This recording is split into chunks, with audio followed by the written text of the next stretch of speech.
సంవత్సరకాల Bible పఠన ప్రణాళికలో 13వ రోజు జనవరి 13వ తారీఖు ఈనాటి అనుదిన భాగంలో 2 అధ్యాయములు మార్కు సువార్త 4వ అధ్యాయము మరియు 5వ అధ్యాయము. ఈనాటి భాగంలోని 2 అధ్యాయములలో మొదటి అధ్యాయము మార్కు సువార్త 4వ అధ్యాయంలో ఉన్న 41 వచనములు. ఆయన సముద్ర తీరమున మరలా బోధింపనారంభింపగా బహుజనులు ఆయన యొద్దకు కూడి వచ్చియున్నందున ఆయన సముద్రంలో ఒక దోణి ఎక్కి కూర్చుండెను. జనులందరూ సముద్ర తీరమున నేల మీద నుండిరి. ఆయన ఉపమాన రీతిగా చాలా సంగతులు వారికి బోధించుచు తన బోధలో వారితో ఇట్లనెను. వినుడి, ఇదిగో విత్తువాడు విత్తుటకు బయలువెళ్ళెను. వాడు విత్తుచుండగా కొన్ని విత్తనములు త్రోవ ప్రక్కను పడెను. పక్షులు వచ్చి వాటిని మృంగివేశెను. కొన్ని చాలా మన్నులేని రాతి నేలను పడెను. అక్కడ మన్ను లోతుగా ఉండనందున అవి వెంటనే మొలిచెను గాని సూర్యుడు ఉదయింపగానే అవి మాడి వేరు లేనందున ఎండిపోయెను.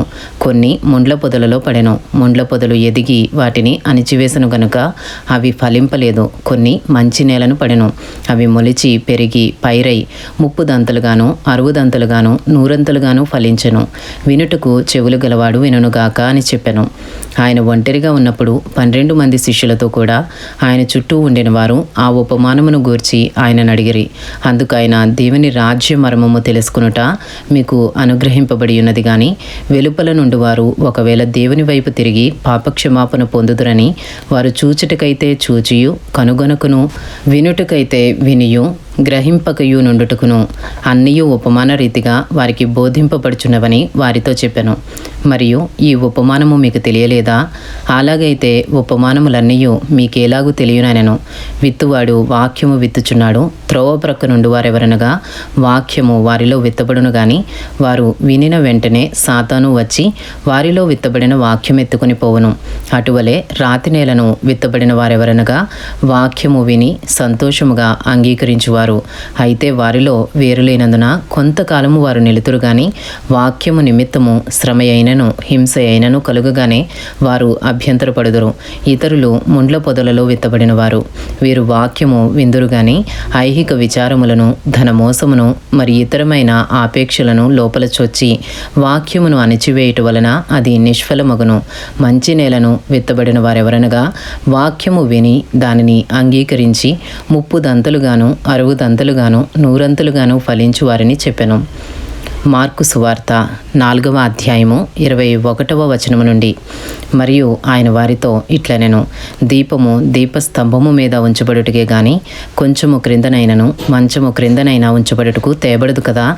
రహస్యమేదైనను తేటపరచబడకపోదు, బయలుపరచబడుటకే గాని ఏదియూ మరుగు చేయబడలేదు. వినుటకు చెవులు ఎవనికైనా ఉండిన ఎడల వాడు వినుగాక అనెను. మరియు ఆయన, మీరేమి వినుచున్నారో జాగ్రత్తగా చూచుకునుడి.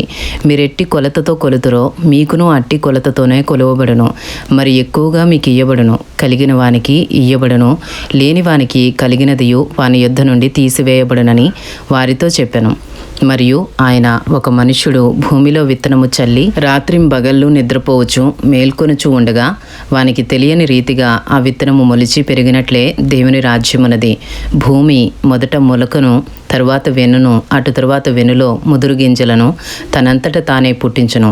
పంట పండినప్పుడు కోతకాలము వచ్చినదని సేద్యగాడు వెంటనే కొడవలి పెట్టి కోయనని చెప్పెను. మరియు ఆయన ఇట్లనెను, దేవుని రాజ్యమును ఎట్లు పోల్చెదము? ఏ ఉపమానముతో దానిని ఉపమించెదము? అది ఆవగింజను పోలియున్నది. ఆవగింజ భూమిలో విత్తబడినప్పుడు భూమి మీదనున్న విత్తనములన్నిటికంటే చిన్నదే గాని విత్తబడిన తరువాత అది మొలిచి ఎదిగి కూర మొక్కలన్నిటికంటే పెద్దదై గొప్ప కొమ్మలు వేయును గనుక ఆకాశ పక్షులు దాని నీడను నివసింపగలవనెను. వారికి వినుటకు శక్తి కలిగిన కొలది ఈలాటి అనేకమైన ఉపమానములను చెప్పి ఆయన వారికి వాక్యము బోధించెను. ఉపమానము లేక వారికి బోధింపలేదు గాని ఒంటరిగా ఉన్నప్పుడు తన శిష్యులకు అన్నిటినీ విశదపరచెను. మార్కు సువార్త 4వ అధ్యాయము 35వ వచనం నుండి. ఆ దినమే సాయంకాలమైనప్పుడు ఆయన అద్దరికి పోవుదమని వారితో చెప్పగా వారు జనులను పంపివేసి ఆయనను ఉన్నపాటున చిన్న దోణిలో తీసుకుని పోయిరి. ఆయన వెంబడి మరికొన్ని దోణెలు వచ్చెను. అప్పుడు పెద్ద తుఫాను రేగి ఆయన ఉన్న దోణె మీద అలలు కొట్టినందున దోణె నిండిపోయెను. ఆయన దోణె అమరమున తలగడ మీద తలవాల్చుకుని నిద్రించుచుండెను. వారు ఆయనను లేపి, బోధకుడా, మేము నశించిపోవచున్నాము, నీకు చింత లేదా అని ఆయనతో అనిరి. అందుకు ఆయన లేచి గాలిని గద్దించి నిశ్శబ్దమై ఊరకుండుమని సముద్రముతో చెప్పగా గాలి అణగి మిక్కిలి నిమ్మలమాయెను. అప్పుడు ఆయన, మీరెందుకు భయపడుచున్నారు? మీరింకనూ నమ్మిక లేకయున్నారా అని వారితో చెప్పెను.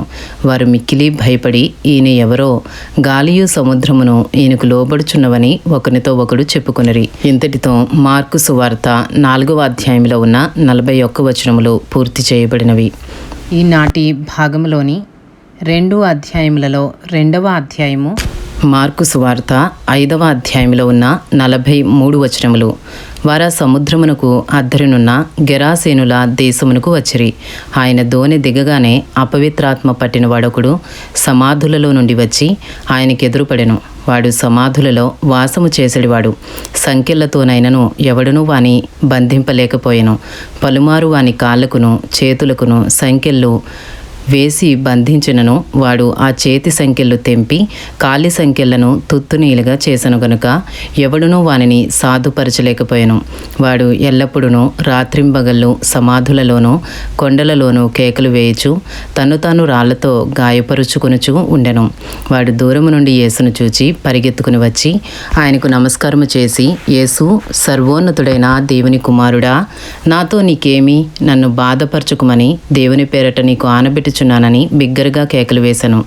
ఎందుకనగా ఆయన అపవిత్రాత్మ ఈ మనుషుని విడిచిపోమ్మని వానితో చెప్పాను.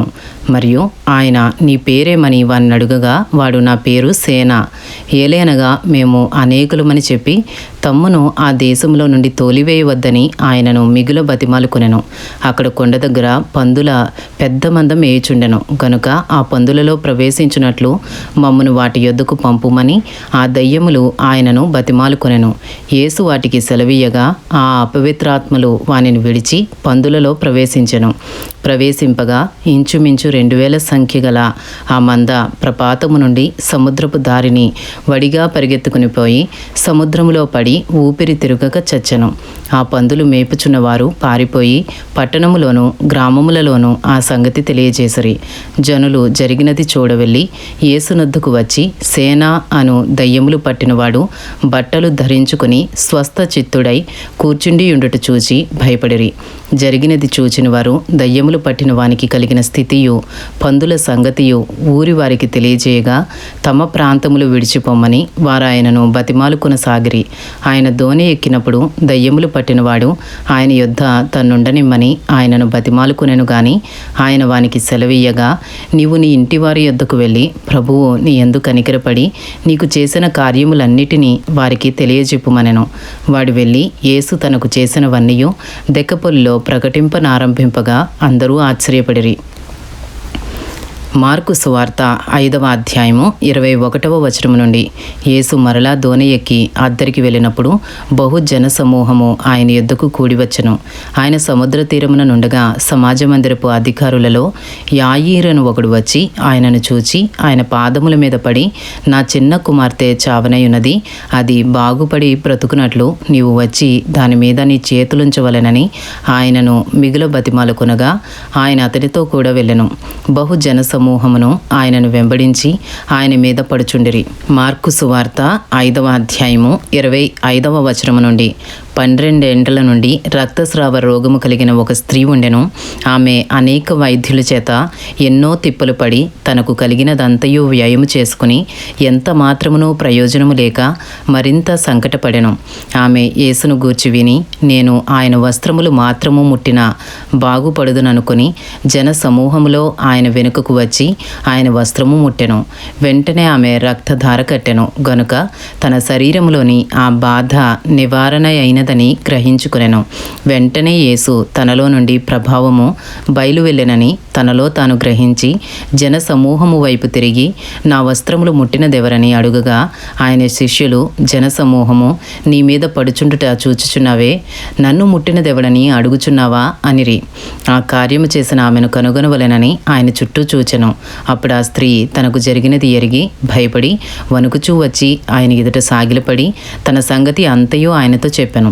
అందుకైన కుమారి, నీ విశ్వాసము నిన్ను స్వస్థపరిచెను, సమాధానము గలదానవై పొమ్ము, నీ బాధ నివారణ అయి నీకు స్వస్థత కలుగునుగాక అని ఆమెతో చెప్పెను. ఆయన ఇంకనూ మాట్లాడుచుండగా సమాజ మందిరపు అధికారి ఇంట నుండి కొందరు వచ్చి నీ కుమార్తె చనిపోయినది, నీవిక బోధకుని ఎందుకు శ్రమ పెట్టుదు అనిరి. యేసు వారు చెప్పిన మాట లక్ష్యపెట్టక భయపడకుము, నమ్మిక మాత్రం ఉంచుమని సమాజ మందిరపు అధికారితో చెప్పి పేతురు, యాకోబు సహోదరుడు యోహాను అను వారిని తప్ప మరి ఎవరినైనాను తన వెంబడి రానియక సమాజ మందిరపు అధికారి ఇంటికి వచ్చి వారు గొల్లుగా ఉండి చాలా ఏడ్చుచు ప్రలాపించుచూ ఉండట చూచి లోపలికి పోయి మీరేలా గొల్లు చేసి ఏడ్చుచున్నారు, ఈ చిన్నది నిద్రించుచున్నదే గాని చనిపోలేదని వారితో చెప్పెను. అందుకు వారు ఆయనను అపహసించిరి. అయితే ఆయన వారినందరినీ బయటకు పంపివేసి ఆ చిన్నదాని తల్లిదండ్రులను తనతో ఉన్నవారిని వెంట పెట్టుకుని ఆ చిన్నది పరుండియున్న గదిలోనికి వెళ్ళి ఆ చిన్నదాని చేయిపట్టి తలీతాకుమి అని ఆమెతో చెప్పెను.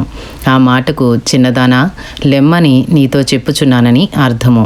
వెంటనే ఆ చిన్నది లేచి నడవసాగెను. ఆమె 12 సంవత్సరముల ప్రాయము గలది.